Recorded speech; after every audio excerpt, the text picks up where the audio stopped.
തീടോ മുട്ടുകുത്തി നടക്കടാ കുട്ടാ. അങ്ങനെയൊക്കെ ശ്രമിക്കണ്ട കേട്ടോ, വായം തുപ്പലൊക്കെ പോണ്ട്.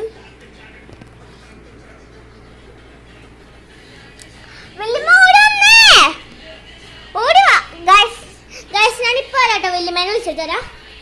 നെക്സ്റ്റ് വീഡിയോയിൽ വരാട്ടോ. അടുത്ത പ്രാവശ്യം വിളിക്കുമ്പോഴാണ് ഞാൻ ഇതാട്ടോ.